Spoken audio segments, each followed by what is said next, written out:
Kathy Kleiner is the author of A Light in the Dark, Surviving More Than Ted Bundy. And the title said, Surviving More Than Ted. What do you mean by that?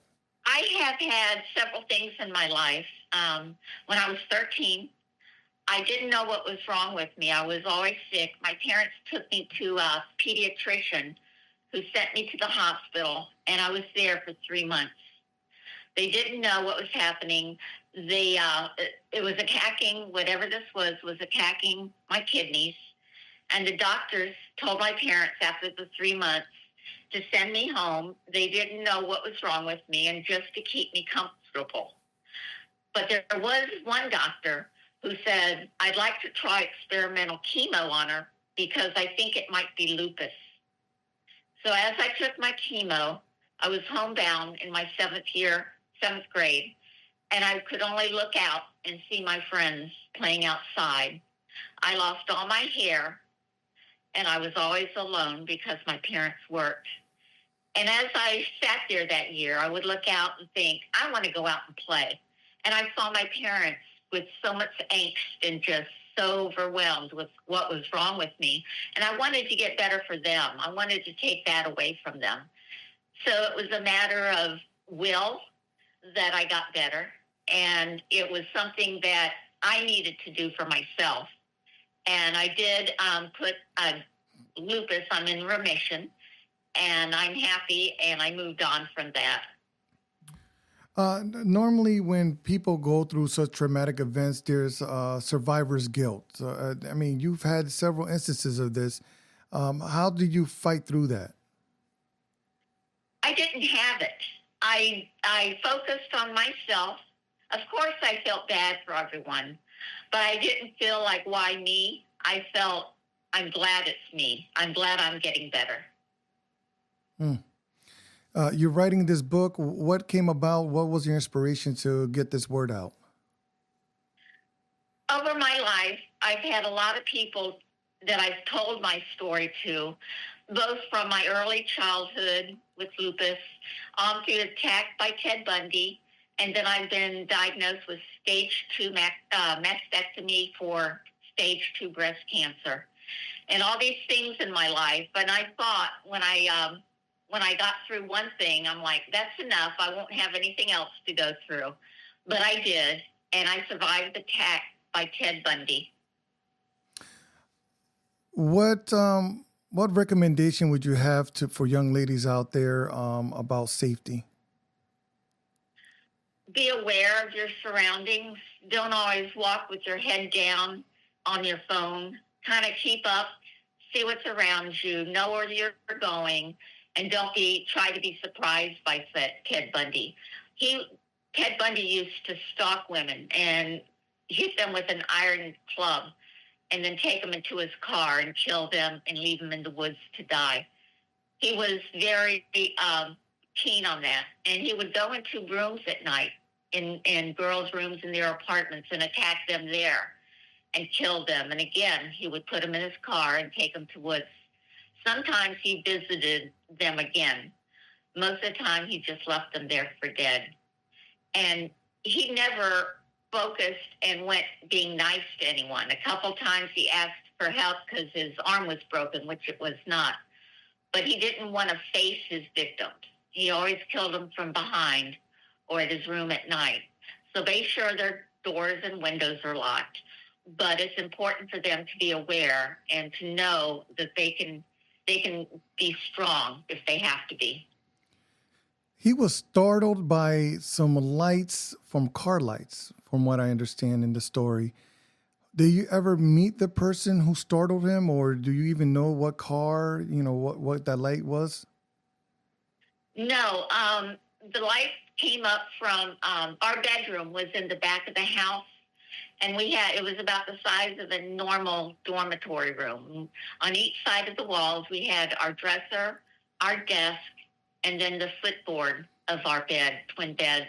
And against the back wall, we had that bank of windows open. And we had never closed our curtains because we hung curtain rods, plants on rods on each of the curtain windows. So it was just during the day, a bright sunny room. But at night, it was very dark in there. and someone was bringing home a date at 3 in the morning. I never, I never got to know or find out who the boyfriend was that was bringing the car home. I did learn who the passenger was, as one of the sorority sisters at Chi Omega. And I haven't been in touch with them. I think when I left Florida State, I was down in Miami recuperating, and everything was going on at FSU, and they had a circle of people to help them, and they were all together. And I know they know the story of who it was, but I personally did not know. Wow. My next question is, networking and having a group around you. You were part of a sorority. How much did that help you? You know, you had your parents and you had your sisters. How did that carry you through? Actually, when I went to Miami to recuperate, my sorority sisters again had their circle of friends and each other to work through everything, but I wasn't part of that group. I was in Miami alone, and I called them a couple times, but I couldn't reach anyone.